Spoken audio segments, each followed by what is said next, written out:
So actor components. So we've got this actor component, and all it does is uninitialize print string. Then we're going to come in and go to the player character. Where are you? Bloop. So let's say you wanted this string to print every time the component is initialized. And it was called new blueprint because that's a terrible name, and that's what I do, is give things terrible names. Now you'll see in our components tab, our component blueprint that we made is right there. So if we hit play, it now prints I do things because that's when it was initialized. We can add it to all kinds of stuff. We can add it to our coins, we can add it to the death pit, and all of these will run that same script. Now, obviously with this, A, it's a useless component. It really is. It just prints a string. B, there's rarely going to be a case where every single actor you want, or you have in the game, you want to print the string I do things. But if you have a lot of AI, if you have a lot of, custom interactables and stuff like that, things that are going to use the same script over and over and over again, you can put that inside of your component or inside of a macro or inside of a function and just call that instead of writing the same code over and over and over and over again.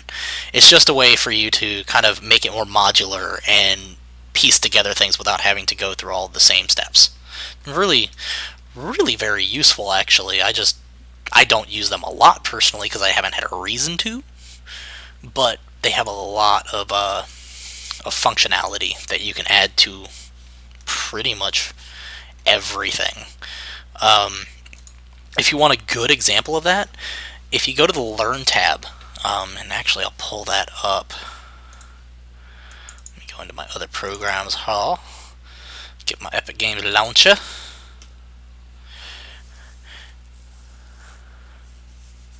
So one thing that's pretty cool for a lot of people, and I don't know, I'm sure you guys have all seen the Learn tab, but I don't know how many of you have actually gone in and kind of had a look around.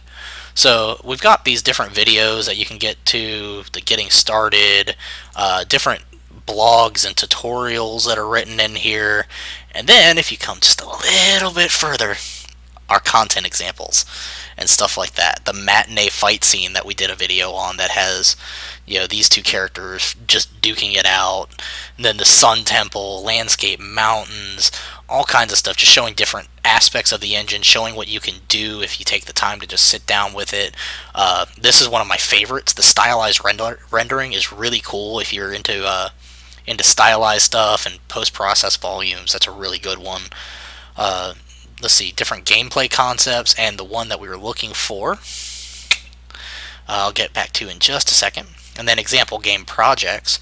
So if you have a specific type of project that you're looking for, like if you want to make the next RTS game or tower defense, go with strategy game, dig into how they did it. Shooter game for first-person shooter, which a lot of people like first-person shooters. Dig into first-person shooter game and see how they put it together. There's all kinds of cool stuff in here.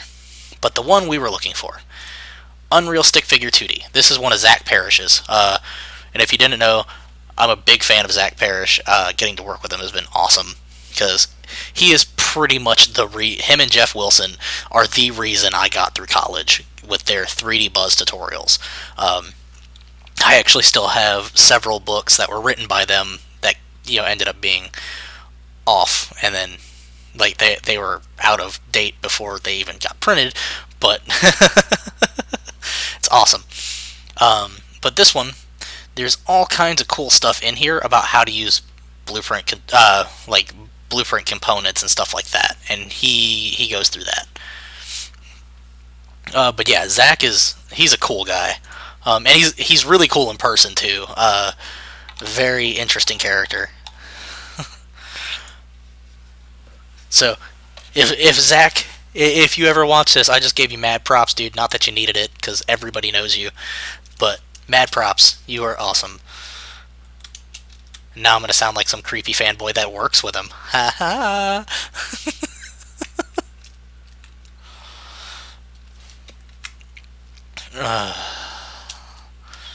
It's okay. I like being a creepy fanboy. It's what I do. Make people feel awkward and uncomfortable. So let's see. 15 minutes. What can we do with 15 minutes? I can blow something up.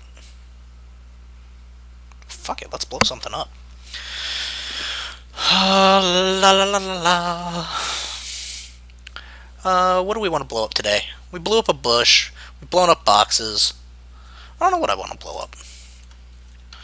Well, there's our cube. I want to blow up...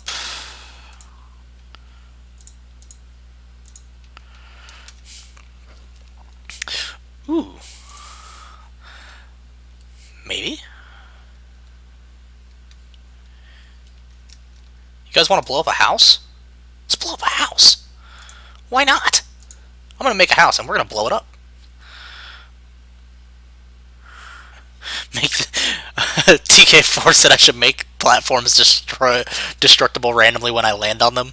Oh, you're mean. You're that guy with 2D games where you're like, yeah, I'm perfectly safe, just walking around and shit, I just fell through the floor. Damn it. Ah. The curse of Rayman. Note, I said Rayman, not Rain Man. Rain Man, completely different situation. I would not be making fun of someone who was associating with people who had autism. So, that's mean. Okay, so we're going to make a destructible house. We need that one, and we're going to place that there. And let's see, it's a 400 by 300. So let's create a destructible mesh hall. Yeah.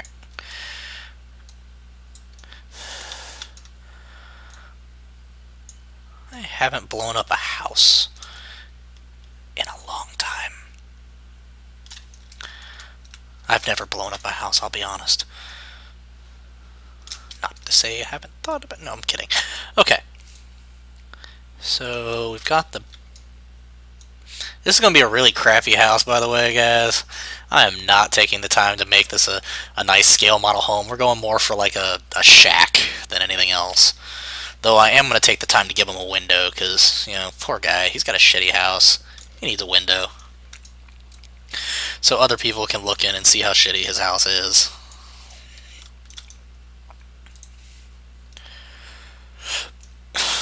Did I make the wrong one destruct? No, it's a 400 by 300.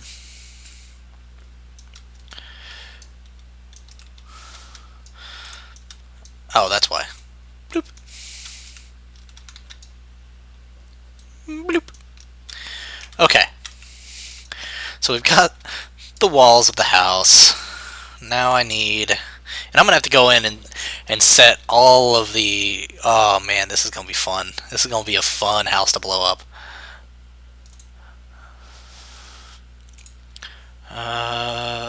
Where's shapes? We're going to give it just a standard pyramid-shaped roof. Just a really crappy roof for our crappy little house. It is about to not be quite what it used to. Oh look, oh man, this guy's even got a little bend over so he could put a porch out there, have like a dog or something. I don't know. Something. I might be a bad person. Enable impact damage. 0.1. Damage threshold, impact damage, fracture mesh. And of course, this is going to be kind of ridiculous. You should not do this at home, kids. Just so you know. Because this is going to be... This might actually crash my editor. This is going to be a lot of impact stuff. A lot of destructible meshes going on here. Save. Save. Wee. Eh. I don't want to import chunks. So, scaring people is what I do, TK4. It's part of my job, actually. I'm pretty sure that was in the description. It was like, make blueprints, scare the shit out of people.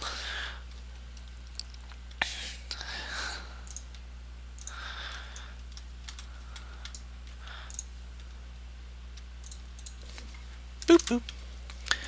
There we go. So now we've got a very shitty destructible mesh house. That we can't really do anything with. Okay, cool. That's all I needed. All I wanted in life. Which actually, if we hit play now, it should. So, as you can see, the destruction is working. It may not be very clear. However, the destruction is real.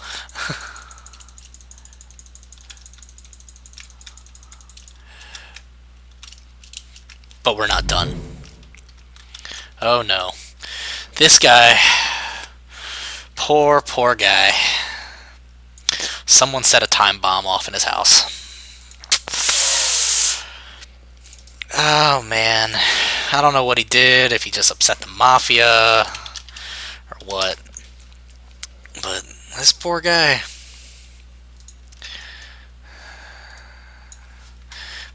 Begin play. Delay. And... oh my god, I could have it destroyed by a meteor, couldn't I? Do I have a rock? TK4, why are you making me meaner? Okay. Oh wait, I can just make the time bomb. Okay, well, time bomb is going to be inaccurately named.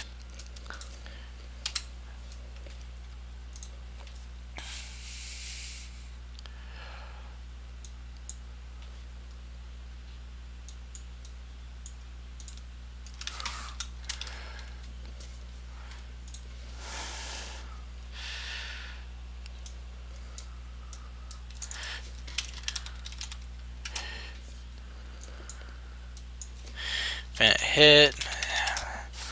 Delay. Let's go with... I like nice odd numbers. Radius, or apply radial damage, damage radius, let's go with like, I don't know, 5,000.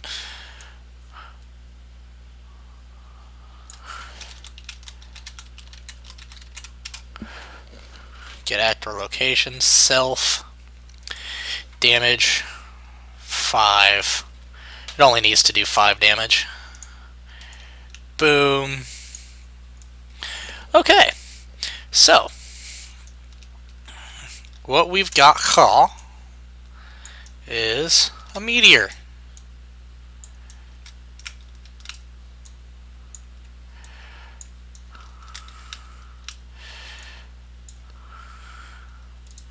Oh, and it's going to be a pretty fast moving meteor, guys. Let's see.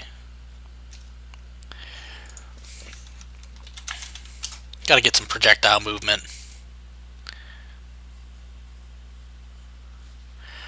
And the velocity, 0.